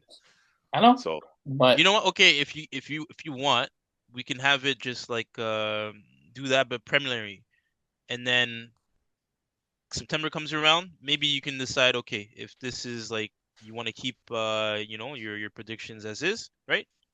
It's up to you guys. I agree with that, but I think the first predictions that we're gonna do should be before the weekend, the week building up to the season, closer to when the season actually starts. If we do it next week, that's literally that's still so early. Preseason games are still going on next week. Anyways, discussion we can have offline, I think. But Yeah. Okay, yeah. We'll yeah. we're gonna go with the homework. jeez, looks like I'm gonna be using my extension clause then. That's crazy. We ripped that part of the contract up. Red Eye clearly doesn't know how this works. Bro, there's no extensions required, bro. Just fucking say it. Like, you really think Isak's gonna make you change your mind and saying that Liverpool's gonna win the league? Fam, everybody in the world knows you have to do a prediction for the season before the season starts. Why are we doing it now? At that point, we might as well do it today. You know what I mean? There's you have to wait until let things play there's out. a difference between 1 week out and 2 weeks out. In what sense? Because 2 weeks out, there's still so much movement, but a week out, it's like even if you get that movement, that player is not going to impact the first month and a half of the season. So if Isak signs, so to your point, if Isak signs 2 weeks prior versus 1 week prior, it doesn't make a difference. Is that what you're saying? 100%, because if it's 2 weeks out, he's going to be able to get at least 6 training sessions in. If it's 1 week out, he's maybe going to get 3. 6 training sessions? Okay. So So if in the last week building up to the season starting, if Arsenal signed Rodrygo and we've already done our predictions, what then? You see what I'm saying? Obviously my prediction is going to change. What? So you're saying if, as it stands right now, you would say, okay, Liverpool's going to win the league and Arsenal's going to finish second. But if Arsenal to get Rodrygo, you're going to say Arsenal's going to win the league? Right, something like that. You know what I'm saying? There's still so much puzzle pieces to play out. So then we can go with Laurent's plan. We can do a preliminary, right? And then after the transfer window closes, we can revise.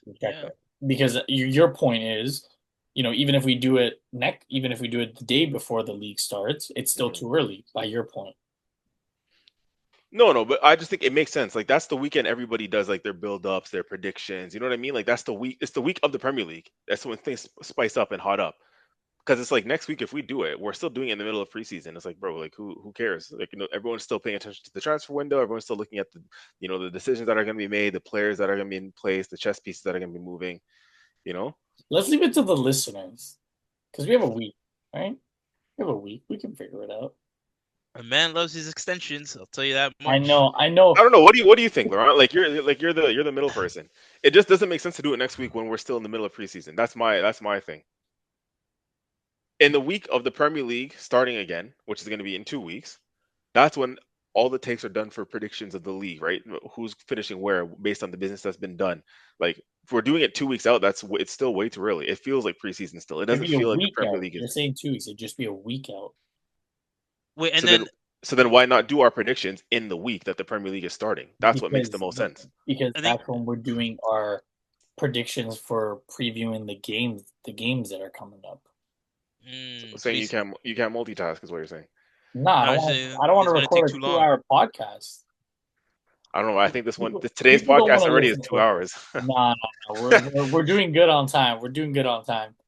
But Man hold on, spent, what man say spent you? half an hour Okay. defending his case against Arnie Slot. Oh my, no, there's no case. That's not a case to defend. That's just facts. They're just spitting straight facts. Okay, Laurent, let's pose you the two scenarios. One scenario, which is mine, do the prelim prediction pre-transfer window ending, and then do one in September post-transfer window ending to adjust if our tables if we feel the need to, or CJ's that we do it the 14th, which is the day before. So the listeners would be listening to it on the 15th, the first day. Right, and that would come into conflict with the other schedule that. Well, I don't think CJ is implying that we would do another one. No, but we would still do two. What I'm saying is though, because on that day you're trying to do the match previews, right? Like yeah, try to support everyone with the matches. This is hilarious, guys. This is what we do on. Like, I'm so glad that we're recording this because this is exactly what we do off air every week leading up to an episode breakdown. Bro, how long you guys think Premier League predictions is gonna take? Oh yeah, who do you think is gonna win, Sunderland or Burnley? Yeah, Burnley. Okay. Nah, bro. There's gonna be some conversations though. There's gonna be some conversations. Yes, if we're talking about Arnie Slot, because you exactly when I say Liverpool's gonna finish in 4th place, you guys are gonna roast me. Like this guy's facts is, oh yeah, he's I don't like his look on his face. That's the facts. That's why he's not a good bro. coach. We spoke about the looks on your face earlier, and you caught the feels, bro. You know. Does that mean I'm not a good coach? Shit. Next time I'll come with a smile. If I come with a smile, maybe we'll all be as good of a coach as Murdad. Smile and red face. Bro, I'm not a coach. Actually, no, you're not bald, so you're good. Oh. Hey, bro, it's coming. Okay, Laurent. Voice of reason. Yeah, honestly, man, because I feel like these predictions are going to extend the time. Yeah, I wouldn't want to do them on the same day that we're having the match previews. So I would say, yeah, I wouldn't mind doing it next week, and then we can touch up on it once the transfer window closes. Yeah. Yeah. So you're saying do one next week and then do one in September? Yeah, basically. for the only reason that if it's because it sounds like it's gonna take longer than expected, and then there's another segment for that podcast, so not trying to have a like 2 hour podcast or whatnot on that day. So I think crazy, bro. You guys think it's gonna take that long? Yeah, fam. That's insane, bro. We're at an hour 42 minutes talking about like 3 or 4 signings. I don't think people want to listen to us for 2.5 hours. I'll tell you guys this right now. It's 45 minutes for predictions, and it's another 45 minutes for talking about the 10 games that are going to happen across the season. Sorry, the first weekend. You know what I mean? But hey, you think so? Really, for 45 minutes? Yes, man, bro. It doesn't take that long. We're the Gunners corner. We're not, again, Burnley corner. We're not West Ham corner. We're not going to spend friggin' 40 minutes per team talking about, like, you know what I mean? We're just going to say, oh yeah, what do we think? Okay. I mean, bro, we were the Arnie Slot corner for a bit on this. No, we weren't, bro. We clearly were not, fam. The man does not. The man gave his points as to why he doesn't rate him. There was no analysis done, and I think it'll be the same when it comes to West Ham. Murdad's gonna say, "Oh yeah, West Ham's gonna lose versus Fulham because it rains too much in London." So I think you know what I mean, like some shit like that, bro. Bottom line is we don't have enough to go off to talk about the other 9 games or 8 games. It's going to be a quick thing. It's not going to take longer than 40, 45 minutes to talk about 10 games. But let's do this for the listeners. I hope you enjoyed this segment because this is literally what we do for every episode. You'll know. You'll have to stay tuned next pod to know where we go with. Which way we're going. Yeah, let's get this pod out. We're at hour 45. Any final words, fellas?